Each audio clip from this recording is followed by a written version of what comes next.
This majestic beauty is a Pinus ponderosa, more commonly known as a ponderosa pine. The ponderosa pine is one of the tallest trees in Oregon, and indeed one of the most dominant species in the Pacific Northwest. Ponderosa pine can reach as tall as 240 feet. That's as high as 3 blue whales, tail to tail, or 80 king penguins standing on top of each other's heads. The ponderosa pine, despite its size, is incredibly drought resistant.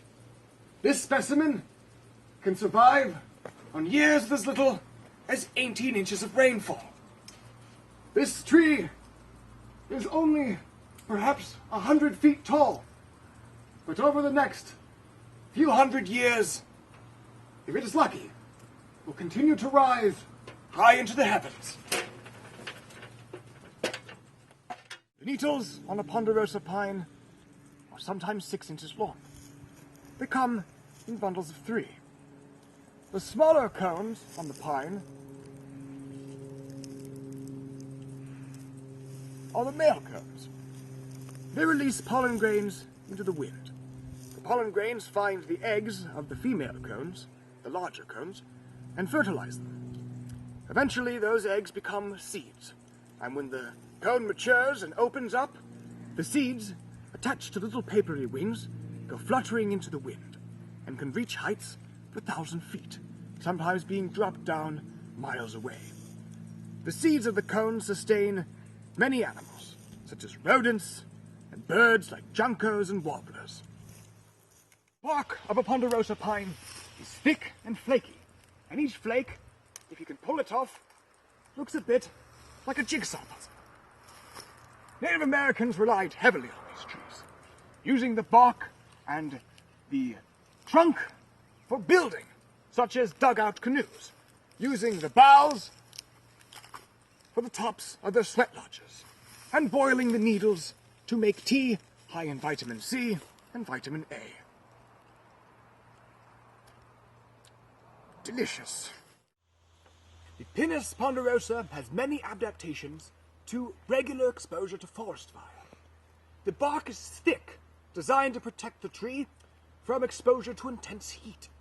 Even if the needles burn, the tree will still survive. Only the most intense firestorms can kill a mature tree. Fire actually regularly flushes away the parasites that will eat a ponderosa pine. Since human suppression of fire, the amount of trees killed by parasites such as the long-horned mountain pine beetle have increased dramatically. The conifers and the ecosystems of the Pacific Northwest are completely adapted to forest fire. But to find conifers that have no exposure to such elements, we have to travel across the world.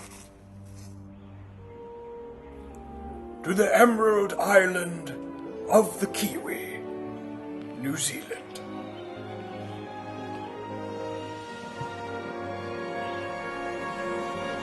This titanic beauty, hallmark of New Zealand, is a Rimu pine. It is, by far, one of the largest conifers in all of the nation, and indeed, one of the oldest evergreens to exist today. The Rimu thanks its lineage for going all the way back to the Cretaceous period, surviving to this time for millions of years ago. They can live for extraordinarily long periods of time. This specimen itself could be as old as 800 years to almost a millennia. To see the top of the Rimu pine, we must travel to extraordinary heights. Here, high above the ground, we see the towering trees. And still, at 100 feet up, I have not even scratched the surface. The bark of the Rimu pine is designed to flake off, though, unlike that of the ponderosa, It is not designed for the resistance of fire, but instead for the resistance of vines. In the jungle, vines often climb trees all the way to the canopy and choke them out by taking over their source of light. But the Rimu pine has adapted by making its bark flake off in such a way that when a vine tries to get a hold of it, it simply falls off. A fallen tree is an opportunity, not just for the plants and animals that digest it and utilize its nutrients, but also it opens in the canopy a ray of light. The Rimu pine, in the beginning of its life, grows very slowly, storing up tremendous amounts of energy in its stage of somewhat dormancy.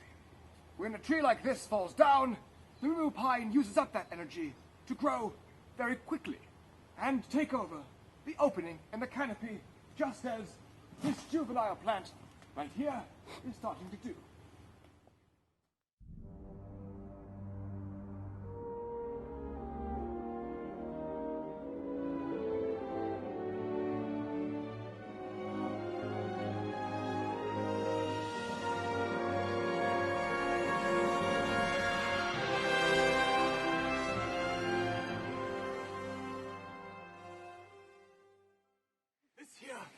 Is a New Zealand fur seal pup.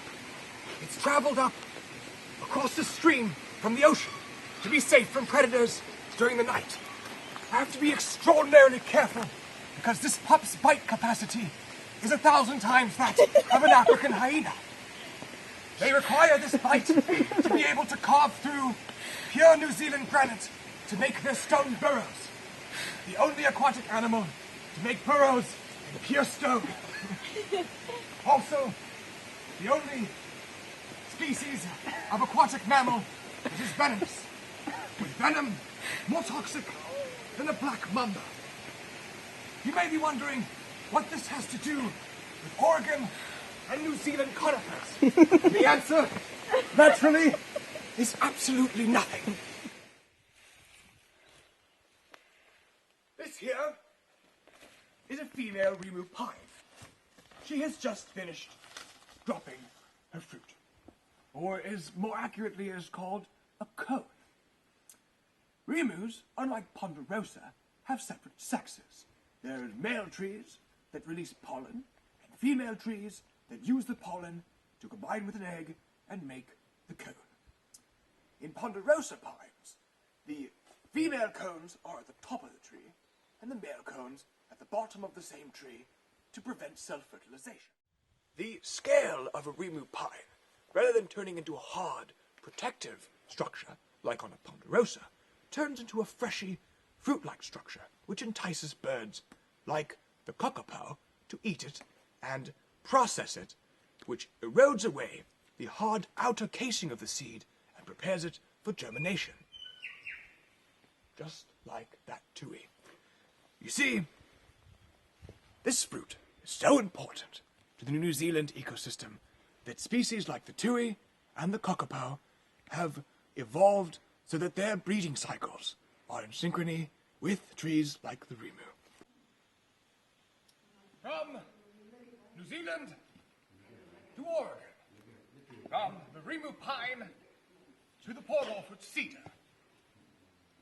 from the Engelmann spruce to the Douglas fir, Gymnosperms have defined our globe for millions of years.